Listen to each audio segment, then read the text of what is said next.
acontece. Quando ganha, né, a base serve. E como o Márcio muito bem pontuou aqui, quando perde, chama a molecada de ruim, isso e aquilo outro. Eu concordo muito com o Márcio quando ele fala especialmente do Riquelme. O Riquelme, pra mim, eu falei isso lá atrás, o Márcio lembra. Riquelme, o Wallace Davi e o Isaac, pra mim, queimaram a etapa. Eles saíram do sub-17 profissional. Isso não existe, galera. Isso aí é você pegar uma manga muito verde, enrolar no jornal e esperar ela amadurecer no forno. Aí não pode até apodrecer e não ficar madura, ou de repente ela nem amadurece da maneira que teria. Assim é com a base. A base, você tem que seguir o roteiro da base. O que você tem que fazer é dar um suporte psicológico, um suporte físico, é você ter paciência, você botar um profissional em cima deles para trabalhar as deficiências e aprimorar as suas virtudes. Então, assim, a base tem que ter paciência. A gente tá vendo, eu tava até falando do Marlon Freitas. Passaram pelo sub-20. Não passaram. Quando eu falei o lance da copinha, se eles pegarem a copinha, eles vêm mais carcaça, vêm mais maturado. Então, assim, quando chega no profissional, já tá. O Fidelis é a prova disso, do que eu tô falando. O Júlio Fidelis é a prova. E o próprio o Davi Schwint é a prova, porque já vem mais encorpado, já vem com mais maldade. Então, assim, isso que queima, queima especialmente o Riquelme. Porque o Riquelme dos três era que as pessoas acreditavam mais que ia deslanchar mais rapidamente. Mas se não corrigir o que ele anda fazendo, ano passado ele fazia isso, esse ano já começou a fazer isso. Tem que pegar ele aqui e falar, meu filho, não é pra isso que você tá em campo. Senão não tem condição de te botar. Dá uma bola você tem que jogar pro clube, pro time.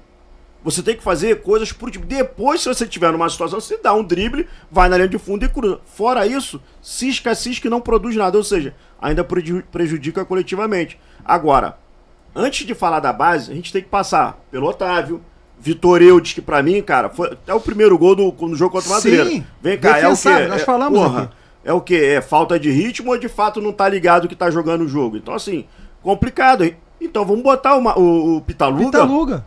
Então, a gente falou isso aqui. A gente tem que falar isso. Aí vai esperar o quê do Igor Rabelo? O James começou até mal, mas depois se recuperou ali, fez uma partidinha legal. Mas no pior de tudo que aconteceu em campo, não pode chegar aqui e querer jogar a responsabilidade na molecada. Eles não estão jogando para resolver jogos. Eles estão jogando porque os titulares precisam tirar férias para começar. E segundo, eles estão tendo uma oportunidade que é para maturá-los, dar condição a eles de já sentir como funcionam as coisas. Então, assim, a torcida tem que ter paciência com a base. Eu vejo, é minoria, mas eu vejo alguns torcedores ter paciência com essa gestão que ri da sua cara, mas não tem paciência com o moleque. Então, assim, vamos dar a César o que é de César, até porque a base também é o Fluminense, assim como nós torcedores somos o Fluminense. E para culminar, Fita, completando o que você falou, que eu esqueci de citar o nome dele, entrou o Lelê. O Lelê, gente, o Lelê, assim, cara, ele deve ser uma figura sensacional, cara. Deve ser um cara gente boa pra caramba. Ele é um cara que venceu na vida, tá? Venceu na vida. Veio da várzea, né? Ele fez um jogo, uma campanha boa no Carioca com Volta Redonda. Foi contratado pelo Fluminense, uma aposta válida na época, porque ele jogou bem contra o Fluminense, os dois jogos, né, contra o Volta Redonda. Estreou no Brasileiro naquele jogo contra o América Mineiro. Porra, temos um centroavante. É isso aí. Cara, mas depois daria uma assistência, um gol. Desandou. O Lelê é um jogador o quê? Pra Série B, pra time pequeno do Rio de Janeiro, mas não pra jogar a camisa do Fluminense. Ontem, mais uma vez, ele entrou em campo e aquilo ali, né, cara? Então, ele é um torcedor dentro do campo, né? É um torcedor, ele não é jogador. Ele não tem fundamento. E assim, eu vejo isso também em alguns jogadores da base do Fluminense, falta de fundamento. Você vê isso, você sente isso em alguns. Ontem quem entrou muito mal ontem foi o lateralzinho esquerdo, que eu até gostei dele a primeira vez que ele jogou no Maranhão. Léo Jansen entrou muito mal ontem, afobado, atabalhoado. Então, o Márcio, rapidinho, isso claro. Que o Márcio tá pontuando é de fato. Isso, quando você tira um garoto sub-17 e leva pro profissional, isso vai acontecer, o fundamento, ele vai estar nervoso. Perde muita coisa. Então, assim, você acaba, de fato, levando ele para um lugar que ainda não é para ele estar, porque ele não está preparado para estar lá. Eles não jogam com torcida. Não joga, exatamente. É diferente. Não tem pressão, não tem zero pressão. Então, assim, isso que as pessoas têm que entender. Não só a gente, especialmente a comissão técnica, porque Com assim, certeza. botar por botar em campo acaba queimando o moleque. Vai, Esther. Concordo com tudo que vocês estão falando, mas eu acho que também tem que ter um pouco da consciência dos garotos que estão jogando também. Aí eu percebo que alguns ali, não são todos, mas alguns ali parece que sobe um pouco a cabeça, sabe? Acho que sobe um pouco mas sim. é normal. E só que assim, tem que ter até um trato, como o Fita muito bem falou, até um acompanhamento psicológico pra poder abaixar a bola desses moleques. Eu acho que é o caso do Riquelme, inclusive. O Riquelme, ele sobe muito cedo, ele sobe um pouco ali despreparado, sobe sem saber o que tá acontecendo ali, começa a tentar aparecer, porque o Riquelme, pra mim, ele quer aparecer durante todo o jogo. Ele fica ali tentando fazer firula. Ele prefere ser mais, tenta ser mais, chamar atenção mais pra ele do que funcional pro jogo. Exatamente. Então, assim, tem que ter esse acompanhamento, porque dá pra ver que tem vezes que é muita questão, assim, da cabeça e do mental do moleque do que realmente bola jogada. Se ele parasse, pensasse e ficasse mais racional, ele faria uma jogada melhor do que a outra. E também ter consciência, gente, porque, assim, tem jogador que a gente sabe que tem muitos problemas extracampo e vai virar um eterno John Kennedy também. A gente tem que tomar cuidado com isso, porque o Léo Jance é um. Léo Jance já teve, inclusive, problema com a própria torcida do Fluminense, né, que ele xingou ali torcedor, é meio desequilibrado também, então tem que tomar todo esse cuidado, porque assim, é claro que existe esse preparo assim da gente, o torcedor, não ficar falando mal da base, concordo, acho que não é tempo disso, a base não está errada em momento algum, realmente Carioca nas primeiras rodadas é pra testar mesmo, é pra dar minutagem pros garotos, mas os moleques também tem que ter consciência de onde eles estão, e eu percebo que alguns não têm, alguns não se tocam onde estão, parece que estão só mais um clube, não, cara, vocês estão no Fluminense, vamos trabalhar com seriedade, se é isso que vocês querem pra vida de vocês, sejam profissionais. Ser profissional não é quando você chega com 21 anos, é profissional quando você começa lá os seus primeiros passos. E a gente percebe isso, porque tem jogador que é essa eterna promessa e nunca vinga. E muitas das vezes é porque não se tornou um bom profissional, entendeu? Então, assim, aí tem que avaliar realmente, tem que ter esse acompanhamento psicológico, alguém que instrua esses garotos a realmente serem bons profissionais. Porque, gente, hoje em dia a gente percebe que tem tanta gente com qualidade técnica que não vinga. Então, assim, tem que juntar o útil ao agradável também. E tem muito, completando o que você falou, do passar pro Flávio depois, essa coisa que você falou em cima do Riquelme, tem muito paparico, né? A gente mesmo paparico. Eu sempre falo aqui, esse termo joia de Xerém, eu acho isso uma faca de dois gumes, né?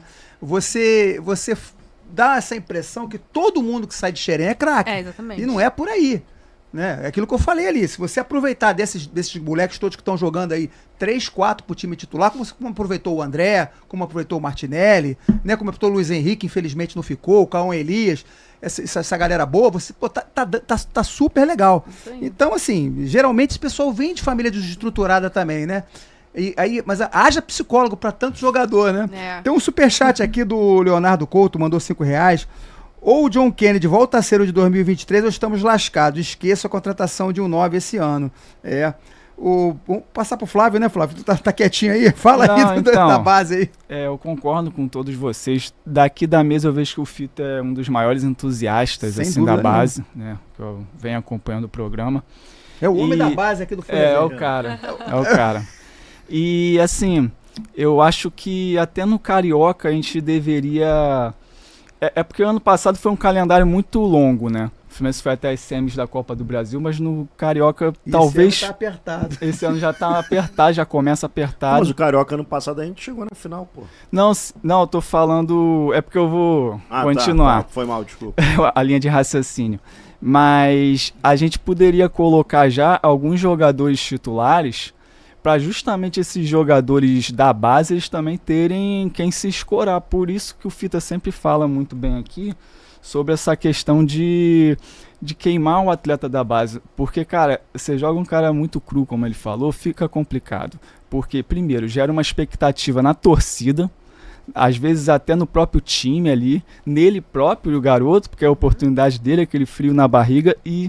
acaba se atropelando tudo.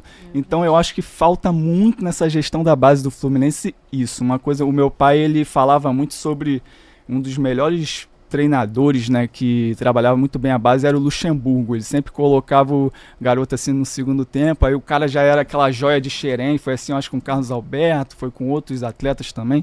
A Jorge Xeren não, aí ele tirava, não deixava de titular direto, ia colocando aos pouquinhos e aí o cara se tornava o grande jogador que vários que foram revelados pelo Luxemburgo. Eu acho que falta isso nessa comissão técnica e há um tempo já no Fluminense, porque o Fluminense, quando entrou essa diretoria, a gente entrou muito bem com essa questão da base, né?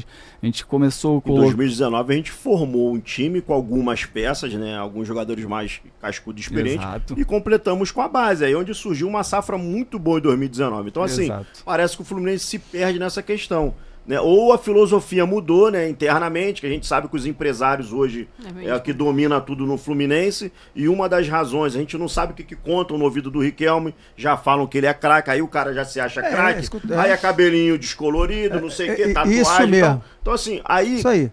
a marra de craque entra no garoto, mas o futebol de craque ele não acha. Então assim, o Maír aqui, o nosso tricolor, um grande abraço pro Maír, ele tá falando o seguinte: a base não tem culpa. A base deve ser testada aos poucos, exatamente o que você está falando, Flávio. Aos poucos, junto com o time principal. Colocar o time todo de base, não tem como ser teste isso. Quando você fala dessa questão, vou dar um exemplo do esquerdinha que aconteceu. Lá em 23, se eu não me engano, 24, perdão, com o Mano Menezes, o esquerdinha e o Cauã Elias, eles entram no time. Sim. Os dois com muita personalidade. Teve cruzamento de esquerdinha, gol do Cauã Elias. Foi Aí teve o Criciúma, né? Criciúma, isso. Exato. Acho que foi até 1-1 esse jogo. Então, assim, apareceram muito bem. Aí foi entrando aos poucos, eles foram jogando, o Cauã Elias fez gols importantes. Aí você chega num momento onde o Renato Gaúcho, que ainda estava no Grêmio, joga o Soteldo naquela vaga de Libertadores nas costas do esquerdinha, você não viu um jogador do Fluminense dar apoio ao garoto. Simplesmente queimaram o moleque naquele jogo ali. Daquele jogo ele não jogou mais. Ou seja, isso é a prova que isso não é só comissão técnica. Isso é filosofia que foi implantada dentro do clube. Joga lá, joga o moleque na fogueira. Se ele sair de lá, ele fica. Se ele não sair, a gente... Então, assim, É quase uma peneira, né? É uma peneira na fogueira. Na fogueira. Então, assim, Essa- é uma peneira na fogueira. Então, esse é um dos maiores problemas. Quando eu falo de base, defendo a base aqui, por que eu defendo tanto a base? Enquanto não tiver uma transição correta, onde você pega a pedra bruta e vai lapidando aos pouquinhos, dando total condições de tratamento para ela, não adianta de nada. O Marlon Freitas, que a gente estava falando aqui do Botafogo, saiu daqui do Fluminense como uma íngua. Quem é o Marlon Freitas hoje? Existe o tempo de maturação, cara. Não tem jeito. É tempo. Então, é isso que fica como exemplo. A gente tem que pegar os bons exemplos e os piores exemplos. Em menos de 2 anos, Márcio, a gente dispensou o Jefté, né? Vendeu lá a preço de banana, se livrou do esquerdinha. Aí a gente tem o Léo Jansen, que aparece com o próprio Renato Gaúcho numa boa condição. Eu não sei se foi com o Renato Gaúcho ou com o próprio Foi com o Mano Renato, Menezes. foi com o Renato. Então assim, aí depois vocês somem com os moleques. Aí como é que você bota na cabeça do garoto o seguinte: caraca, entrei bem e não tô mais lá. Me escantearam, me tiraram. E o cara que tá jogando no teu lugar, que é o caso do Fidelis e Guga, porque o que o Guga faz, o que o Fidelis demonstra é que ele é melhor que o Guga. Aí quando você tem a oportunidade de botar o Guga do lado do Thiago Silva ou o Davi Schwint do lado do Thiago Silva, pra ali sim, porra, vai jogar com o ídolo, jogar com um cara bom, que vai te orientar, vai te corrigir. Inclusive o Davi Schwint teve a oportunidade de jogar, acho que foi contra o Bahia. Foi contra o Bahia. Contra o Bahia. Bahia, Jogou muito bem. Jogou muito Então, bem. assim, Tanto o Davi quanto o Sim. Fidelis. é também. mais fácil você jogar melhor com um Bagre ou com um cara que nível Thiago Silva. Pô, pelo amor de Deus, não precisa nem a gente estar perguntando isso. Então o que eu falo é que essa minha defesa vai ser com a base eternamente. Não, eu sei muito bem que nem todos serão craque, nem todos serão grandes jogadores, mas se você der a total condição para esse garoto ter a possibilidade de se profissionalizar, o resto é consequência, cara. Sabe que E eu você também- vende jogador mal por 2, 3 milhões de dólares ou de euros, você já tá no lucro, cara. Olha a quantidade de jogador que a gente revela. Esther. Sabe o que é também, Fito? Eu percebo que essa era do futebol é uma pressa enorme de vender jogador. Eles querem criar um jogador, vender logo, pronto, acabou, é isso. E é pra isso... Fábrica de ponta. Exatamente. Jogador de fábrica lado. ponta. É, jogador então, de assim, lado. é muito complicado, porque assim, a gente pega agora de exemplo o Palmeiras. O Palmeiras, quando ele vem com a sua base, né, consolida a sua base e vai deslanchando os seus garotos e vai vendendo, até isso existe um processo. Só que as pessoas acham que é tudo correndo assim. O Fluminense faz isso tudo correndo. E além disso tudo, o Fluminense monta jogadores pra vender e ainda vende mal. O que irrita mais é a torcida. Porque se o Fluminense vende despreparado, mas pelo menos vende bem, talvez a gente não estaria reclamando aqui. Nem precisaria de SAF, né? Se vendesse bem, nem precisaria de SAF. Então, assim, é uma insistência nessa correria de venda, porque assim, o Riquelme claramente subiu para poder ser vendido. Entendeu? Ele claramente subiu para poder ser mandado logo. O contrato também, né? Exato, porque ele sente escanteado. Claro que ele pode sentir agora, em relação a isso. Lembrando que o Fluminense perdeu toda a comissão técnica dele de Xerém pro Bahia, né? Sim, isso pode ter afetado também nesse período, dessa safra agora, talvez, né? Não acho que não, sabe? Eu acho que é uma filosofia... Mas influencia. Não. Tudo é aquilo. Vai somando um monte de fatores, né, cara? Aquele elo da corrente, né? Você vai somando quando entra a vários... filosofia, que é isso que a Esté tá falando aqui, a pressa de vender de qualquer jeito, sabe? Então, assim, e tudo isso vai culminando. E tem a galera que tá falando assim, pô, a torcida pode criticar a base. Claro que pode criticar. Pode. Só que a gente não pode querer que eles resolvam alguma coisa da maneira. Pesar a mão, não bater pode fora. Criticar como a gente critica o Everaldo, por exemplo. Não, é diferente. Exatamente, é diferente. Então, assim, a torcida tem todo o direito, né? A gente sabe disso. Claro que dentro do respeito, dentro de uma condição legal. E a gente fala aqui, se a gente parar pra pensar, quanto que o Gerson deu de lucro pro Fluminense? Mesmo depois de ter foram saído. 100 milhões. Quanto que o Evanilson... Quanto que o Evanilson, que quase saiu de graça daqui, milhões. se eu não me engano, saiu de graça pro Tombense, mas ainda assim, o Mário fez conseguiu contornar alguma coisa ali, naquela época do Abade ainda. Que ali foi gestão Abade. Ainda pegou uma não sei se foi 20%, foi alguma coisa de vitrine do clube. E a própria, eu acho que o Richardson já rendeu lucro pra também, gente. Luiz Henrique então, assim, também. Luiz Henrique, o João Pedro, não sei se a gente João já falou Pedro aqui. também. Então, assim, se a gente olhar a Xerém, ela tá em todo lugar do futebol mundial. E ainda assim gera lucro. Ou seja, não precisa, a gente não quer aqui que todos os jogadores de Xerém viram craque, sabemos que não serão. Mas se tornarem profissionais, isso gera lucro ainda mais na frente, cara. É simples assim. Bom, enfim. Se gostou desse conteúdo, comenta, se inscreva e curte e vem com a gente para mais conteúdos do nosso Flusão.